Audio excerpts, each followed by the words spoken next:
remains the frisson of actual physical danger. This was a key element in the original hunt, but with modern substitute hunts, it's now comparatively rare. For some individuals, though, this danger element is crucial. They need the adrenaline boost that accompanied every dangerous hunting trip.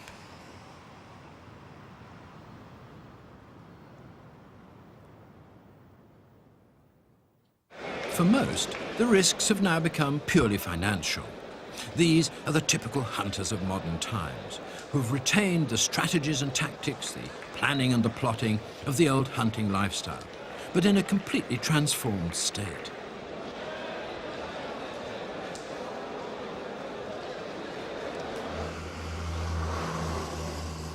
For some, the pseudo-hunt is a stalking, prowling affair, with the emphasis on the symbolic kill at the end. The average traffic warden has the immense satisfaction of making many kills every day, with, from time to time, the added excitement of a little spirited but futile resistance from a squirming prey. No, you've already got a ticket. You know, we deliver meat. I could just meat inside and come. Yeah, but you know it is a clear way. You know we have a business here. We have but it's a deliver clear way. meat. What can I do? Yeah, but if you let me know to say you will go ahead. I have to put it in the fridge and freezer and come Yeah, back. but you never said you were ready. You got let me know. I look around. Well, I'm sorry, you've got a ticket. Each to their own kind of hunt, each to their own type of chase, and each to their own form of kill. The modern pseudo-hunters are everywhere.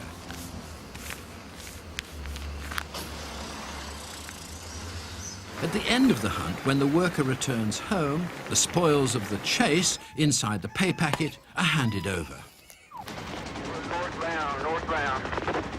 Those who are most engrossed in their work and find it particularly satisfying are the ones whose activities contain most of the old hunting elements. For them, the symbolic hunt retains almost all its original excitement. For some, the symbolism is very obvious, with a specific and visible prey to be pursued. A police chase brings out all the old hunting skills.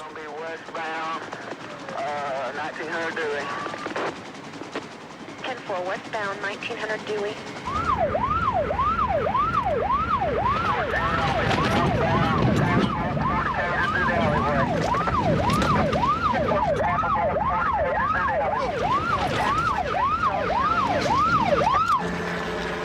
Don't stay with the driver. He's running straight southbound down the alley.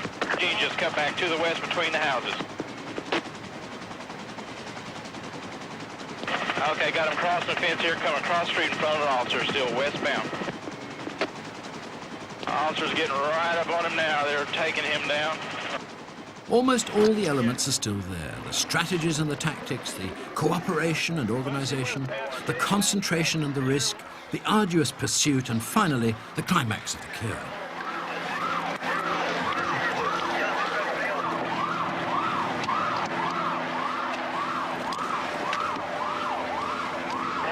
Some fun, huh, man?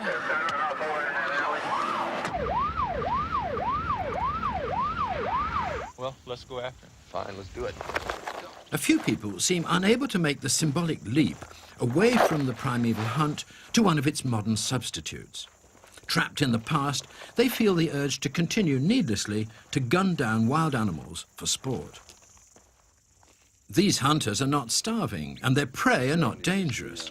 The animals have been specially reared on game ranches so that they can be shot at by sporting gentlemen who don't wish to suffer any undue discomfort in the process.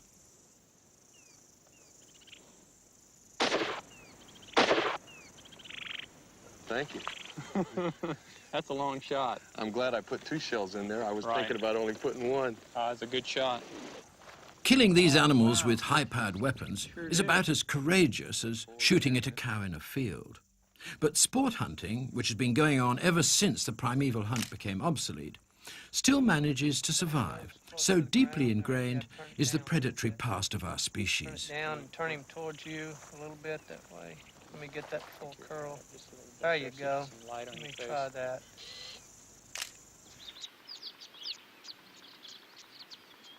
For most people today, however, the idea of killing animals for fun is repugnant.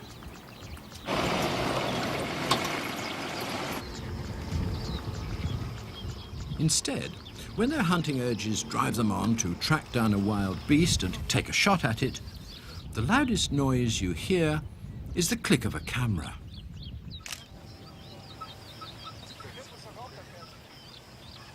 These shots are all on target, but no blood is spilled. And the excitement of taking home the pictures of these animals provides a symbolic trophy more in keeping with the modern environment in which these symbolic hunters live today.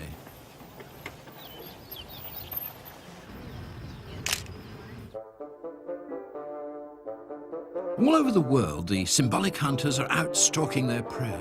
And because they are symbolic, the prey can take some rather odd forms.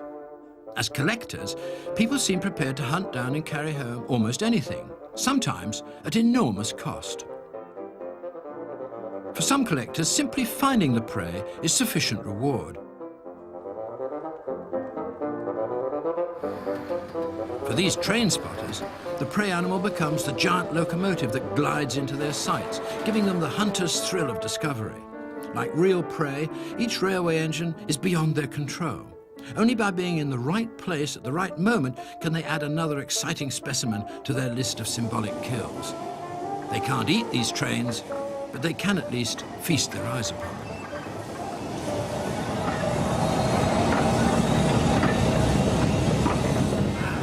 Wherever today's pseudo-hunters gather in small groups, there's a strong chance that some kind of symbolic prey will be struck down.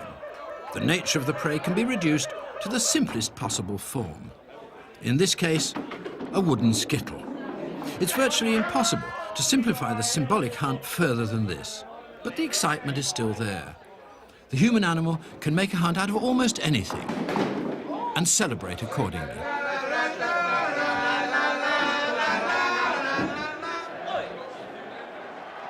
For many people, the workplace is sadly lacking in the more exciting elements of the substitute hunt. For them, special events outside the working context are necessary to recreate the drama of the chase. The solution for many millions is professional sport. Here on the football field, almost all the stages of the primeval hunt are displayed for the spectators. There are the team tactics, the group cooperation, the long-distance communication,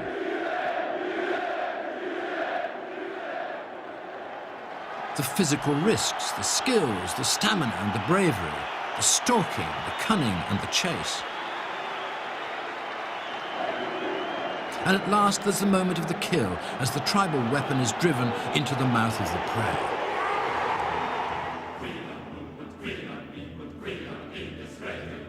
This act of aiming is common to most forms of modern sport.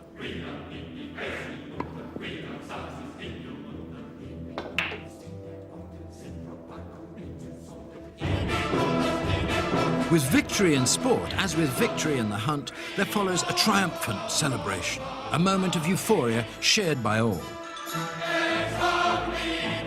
Sometimes the intensity of the moment becomes too great. The passions of the primeval hunter have been so aroused that the symbolism is lost and the violence of the hunt itself is once again unleashed.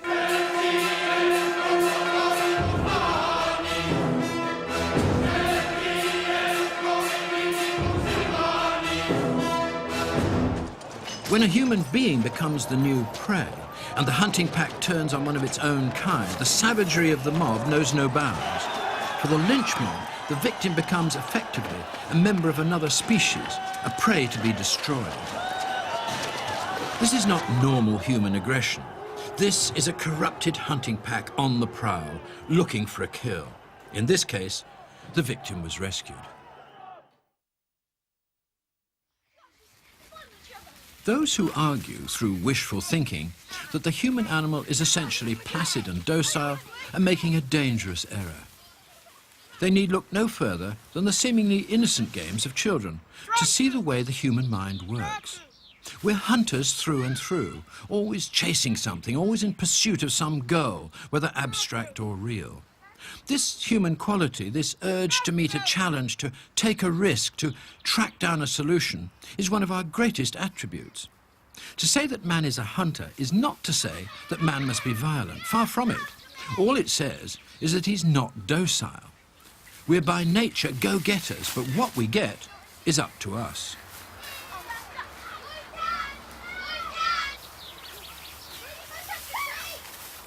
Gotcha!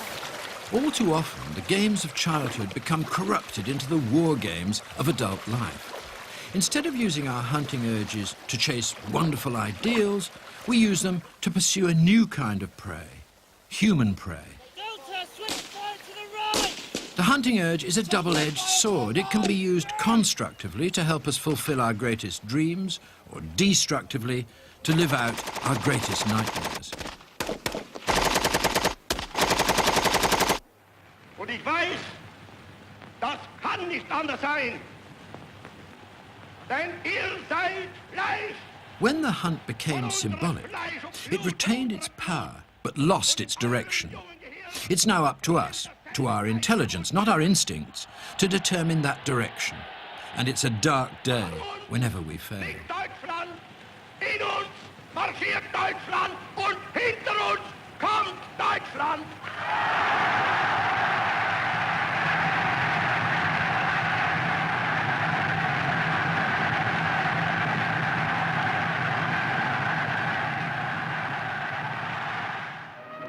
In modern warfare, the combination of the ancient hunting urge and modern technology has been deadly.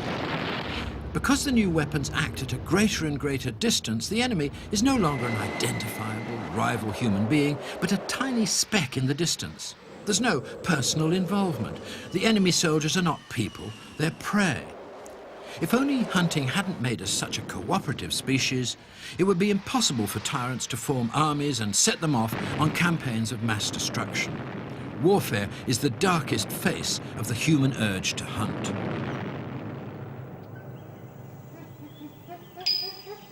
This all seems light years away from the quiet life we left behind in the primeval forests, when we gave up the simple fruit-picking existence and set ourselves the challenge of a new way of obtaining our food by using tools and weapons. We could never have guessed that far off in the future, we'd be giving ourselves the possibility of both a technological heaven and a technological hell on Earth. Which of these two comes to dominate our lives in the future remains the greatest of all human dilemmas.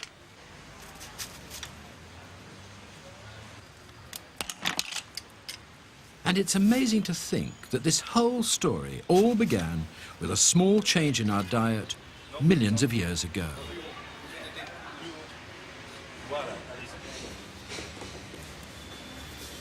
One thing is certain.